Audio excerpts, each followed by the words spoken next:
नमस्कार मंडळी, मी अंकिता. आता आपल्या मराठमोळा यूट्यूब चॅनल तुमचं सगळ्यांचं स्वागत आहे. तर मंडळी, आता आम्ही निघालो आहोत ते कोकणातले मार्लेश्वर देवस्थान जे आहे कोकणातलं तुम्हाला सगळ्यांना माहितीच असेल. सो आम्ही ते देवदर्शनासाठी निघालो आहोत. म्हटलं गावी गेलो आहोत तर एक आपलं जे मार्लेश्वर देवस्थान आहे ते करायचं होतं. त्याच्यामुळे आम्ही म्हटलं चला जाऊन येऊयात. आणि आमच्या घरापासून म्हणजे जे कर्जुवे आमचं गाव आहे, त्या गावापासून मार्लेश्वर देवस्थान आहे ते अप्रॉक्स 2 ते सव्वा 2 तासावर आहे. देवरुख आंगवली गाव जे आहे तिकडे आहे.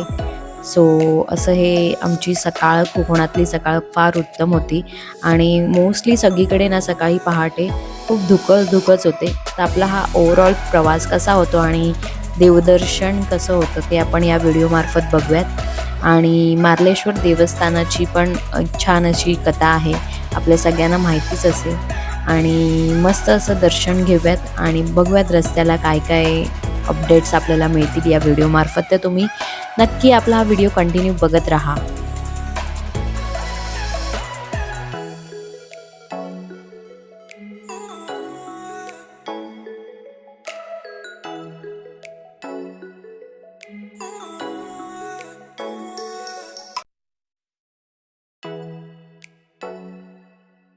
तर मंडळी बघा, इथे पूर्ण असे धुकंच आहेत. आणि आता आम्ही थोडं ब्रेकफास्टसाठी थांबलो होतो, कारण की आम्ही घरातून काही खाऊन आलो नव्हतो.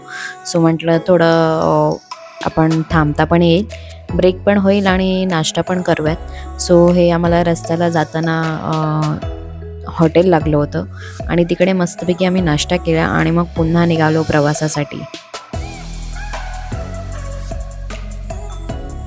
तर प्रवास चालू असताना बघितलं तर सगळीकडे धुकंच आहे. घरापासून आम्ही निघालो तर पूर्ण रस्त्यावर धुकंच होती. कारण की छान असं सकाळची कोकणातली जी सकाळ आहे उत्तम झाली होती. आणि या कोकणातलं क्लायमेट म्हणजे खूप भारी असतं. सो नंतर आमच्या लक्षात आलं की आम्ही खूप एक डोंगर पार करून या दिशेला आलो. आणि आता आम्ही संगमेश्वर बस डेपो जे बाजारपेठ आहे त्या दिशेला जातोय. सो असा हा रस्ता आहे. आणि आता फायनली आम्ही पोचलो होतो मेन हायवेला, जिथून आपल्याला बाजारपेठच्या दिशेने जाता येईल.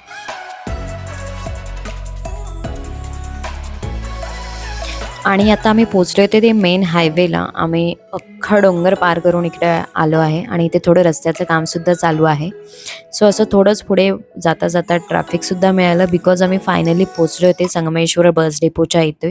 आणि बस डेपोच्या इथूनच आपल्याला पुढे जायचं आहे. मोस्टली सगळ्यांना माहितीच असेल की मार्लेश्वरला जायचं असेल तर संगमेश्वर बस डेपोच्या इथून आपल्याला काय म्हणतात लेफ्ट घ्यावा लागतो. आणि मग तिथून पुढे जो रस्ता चालू होतो तो लेफ्ट घेऊन मग पुढे जो रस्ता गेला आहे त्या दिशेने गेलो. सकाळी बाजारपेठ बंद असल्यामुळे एवढी काही दुकानं ओपन नव्हती, कारण की आम्ही झाले असेल आम्हाला 8 वगैरे वाजले असतील तेव्हा. आणि तो हा जो रस्ता सगळं बंद होतं. सो बघूयात आता येताना काही दुकानं ओपन मिळाली तर आपण थोडीशी शॉपिंगसुद्धा करूयात. आणि मस्तपैकी असा आमचा प्रवास सुरू आहे. तुम्हालाही आजूबाजूचं जर तुम्ही असाल तर तुम्हालाही अजून काही बरेचसे असे प्लेसेस माहिती असतील किंवा स्पॉट्स माहिती असतील. आणि आम्ही दोघांनी असं ठरवलं आहे, सध्या जेवढे जमतील तेवढे आम्ही देवस्थानं करणार आहोत. महाराष्ट्रातली म्हणा, जास्त करून आपल्या कोकणातल्या असतील तर महाराष्ट्रातल्या आम्ही ट्राय करू, बघूयात कसं काय जमतं या वर्षभरात. पण कोकणातली छोटी पण देवस्थान आहे, त्याला पण खूप इतिहास आहे. बरेच जणांना माहिती नसतं की अरे यार, इकडे आपल्या जवळच असून पण काही गोष्टी आपल्याला माहिती नसतात. बहुतांश आपले जी कोकणातली देवस्थानं आहेत त्यांना खूप असा इतिहास आहे, कारण की महाराजांच्या काळापासून आपल्याकडे भरपूर अशी देवस्थानं आहेत ज्यांचा आपल्यालाही सुगावा लागला नाही अजूनपर्यंत. तर असा हा आपला प्रवास चालू आहे. तर तुम्ही एन्जॉय करा. आणि जे कोणी आपल्या चॅनलवर नवीन असतील त्यांनी प्लीज आपलं चॅनल सबस्क्राईब करा. तर मंडळी, आता आम्ही ऑलमोस्ट मंदिराच्या म्हणजे ते जे गाव आहे तिकडे पोचलेलो आहोत. आणि तिथे थोडं पुढे गेल्यावर असं थोडं रस्त्याचं काम सुद्धा चालू आहे, म्हणजे डांबरीकरण करतायत तिकडे.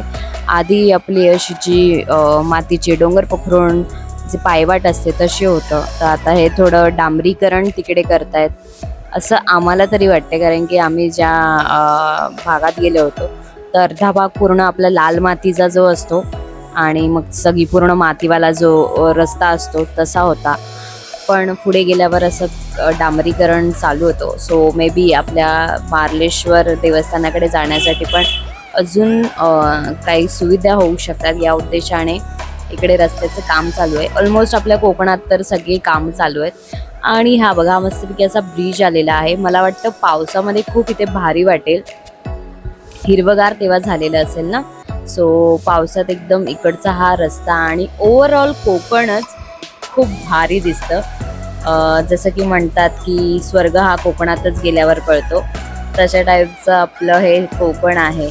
आणि येस डेफिनेटली आपण कोकणात जेवढी पर्यटन स्थळं आहेत किंवा पर्यटन स्थळं होऊ शकतात, अजूनही काही भागात पर्यटन स्थळं होऊ शकतात, अशी खूप सारी प्लेसेस आहेत किंवा जागा आहेत. सो लेट्स सी, बघू कोकणाचं आता कसं काय हे होतं, आपला ग्रोथ होते, प्रगती होते. आणि हे बघा मार्लेश्वर आता 4 किलोमीटरवर दाखवते आपल्याला. सो आता आपण मार्लेश्वरच्या दिशेने ऑलमोस्ट पोचलेलो आहोत. आणि ही कोकणातली कौलारू घरं, आजूबाजूचा परिसर आणि जी गुरंढोरं मध्ये मध्ये रस्त्याला दिसतात, ते एक टिपिकल ऑथेंटिक आपण कोकणातलं घर आणि गाव म्हणतो ना, ते अनुभवायचं आता म्हणजे छान वाटतं, अनुभवायला खूप छान वाटतं. पण आजकाल सगळीकडे आता पुन्हा हे कौलारू घरं हळूहळू नाहीसी होणार आहेत असं मला तरी वाटतंय. एनिवेज याबद्दल काही बोलायला नको. आता आपण फायनली पोहोचले ते मारळ गावामध्ये. मार्लेश्वर आणि मारळ गावाचं काहीतरी त्यामागची कथा आहे. तुम्हाला माहिती असेल तर मला नक्की कमेंट करून सांगा. आणि आता आपण थेट भेटूयात देवळाच्या इथे. तर आपण आता पोचलो आहोत मार्लेश्वर जे देवस्थान आहे त्याच्या पायथ्याशी. आणि हा जो रस्ता आहे तो इथे खाली पार्किंग होते. ऑलमोस्ट आम्ही एक 9च्या आसपास पोचलो असून, कारण की आम्ही 7 पावणे 7च्या आसपास निघालो होतो आणि 9 सव्वा 9 झाले असतील आम्ही पोचलो. आणि अशा ह्या पायऱ्या आहेत. मला आधी वाटलेलं खूप चढायला वगैरे असेल, पण नाही, अशा पायऱ्या होत्या. त्याच्यामुळे जास्त काही थकायला नाही झालं. अदरवाईज तर पूर्ण मोठमोठ्या ज्या पायऱ्या असतात त्याने तर खूप थकायला होतं. आणि हे मार्लेश्वर असं डोंगरात आहे, त्याच्यामुळे जो आजूबाजूचा परिसर आहे हिरवगार झालेलं आहे ते सगळं बघायला भेटतं. तर मंडळी पायऱ्या चढत चढत आता मंदिराकडे पोचतोय. जवळजवळ 530 पायऱ्या आहेत असं आम्हाला कळलं. म्हणजे ते खाली स्टॉल असतात ना, ते लोक बोलत होते 530 पायऱ्या आहेत. सो थोडंसं दमल्यासारखं झालं आहे. आणि येस, आता थोड्या वेळात आपण मंदिराच्या इथे पोचूयात आणि मग वरती जाऊनच आपण सगळं आपलं मंदिर आहे मार्लेश्वर मंदिर ते सगळं तुम्हाला दाखवते.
तर आम्ही सकाळी लवकर गेलो होतो, त्याच्यामुळे इकडचे जे स्टॉल असतात, छोटी छोटी दुकानं असतात, ती बंद होती. आणि जेव्हा आम्ही उतरायला जाऊ तेव्हा मोस्टली ते दुकानं आहेत आणि शॉप जे आहेत ते ओपन झालेले असेल.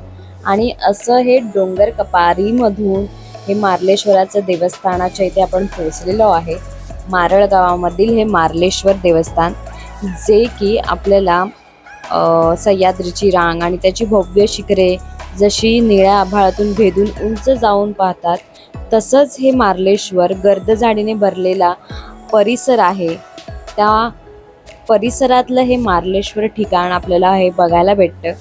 आणि तुम्ही आजूबाजूला बघाल तर हे डोंगर पोखरून म्हणजे डोंगरातल्या कपारीतलं हे मार्लेश्वर देवस्थान आहे. आणि याची कथा मला बऱ्यापैकी माहिती नाही, पण मी जेवढं ऐकलंय किंवा वाचलंय त्याच्यानुसार मी तुम्हाला हा माझ्या नजरेतून हा अनुभव तुम्हाला देते. सो आता मी फायनली पोचलोय.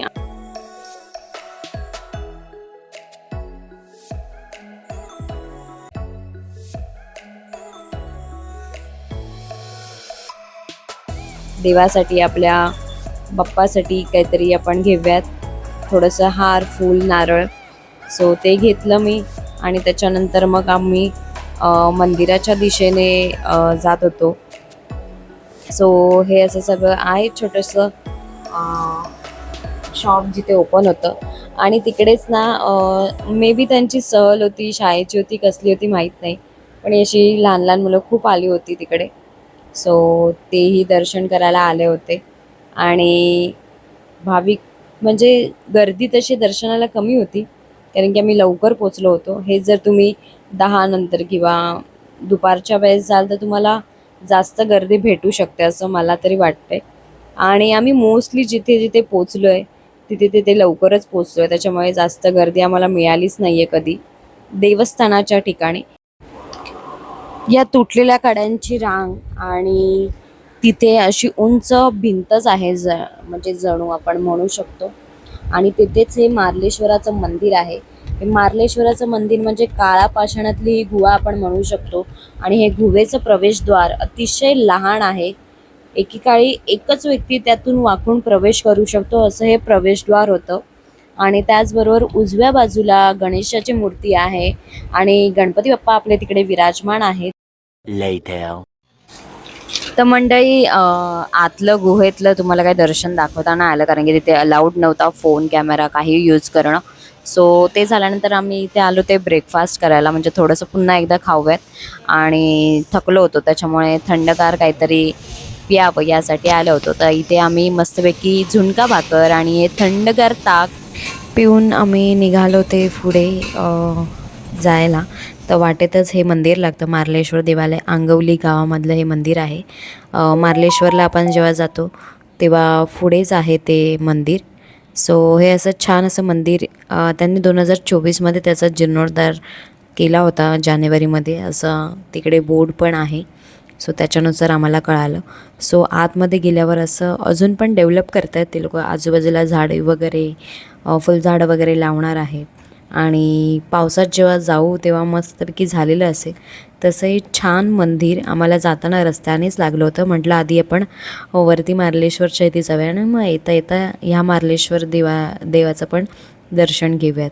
आणि आम्हालासुद्धा माहीत नव्हतं की असं हे मंदिर मार्लेश्वराचंच, म्हणजे आम्ही जाताना म्हणालो होतो की ह्याचं प्रतिकृती असेल, पण नाही, हे ऑलरेडी जुनं मंदिर तेव्हापासूनच आहे असं आम्हाला कळालं. आणि मग पुढे जे आपलं मार्लेश्वराचं जे मंदिर मोठं जे आहे, जे की आपल्या वरती जे डोंगर कपारीत आहे ते वेगळं आणि हे सेमच मार्लेश्वराचंच आहे. सो हे अशा पायऱ्या चढून आपल्याला थोडंसं उंचावर जावं लागतं. आणि मग हे असं इथे छान असं बसायलासुद्धा आहे. आणि जे बांधकाम केलं होतं ते पण छान होतं. आणि जेव्हा असं मंदिरात जातं तसं थोडंसं असा गारवा वाटतो मंदिरात आत गेल्यावर. बाहेर इतकं ऊन होतं, पण आत गेल्यावर छान वाटलं. आणि आम्ही गेलो तेव्हा पुजारी काका जे होते ते सगळी पूजा वगैरे करत होते, त्याच्यामुळे आम्ही जास्त काही गाभाऱ्यात गेलो नाही. आणि अशी पितळेची तिकडे पितळेचीच तांबा पितळेचीच मूर्त्या आहेत तिथे. तर हे तसंच हे जुनं मंदिर आहे आणि हे नवीन उभारलं होतं. तुम्हाला हे लांबूनच दर्शन घडवते. आणि मग आपण पुढे जाणार आहोत आपल्या घरी जाण्याच्या दिशेने. तर वाटेत अजून एक आम्हाला मंदिर लागलं होतं, त्याचाही व्हिडिओ तुम्हाला नवीन एका व्हिडिओमध्ये बघायला भेटेल. तोपर्यंत आपल्या चॅनलला लाईक करा, शेअर करा, सबस्क्राईब करा. भेटूयात एका नवीन व्हिडिओमध्ये. Tata bye bye, take care.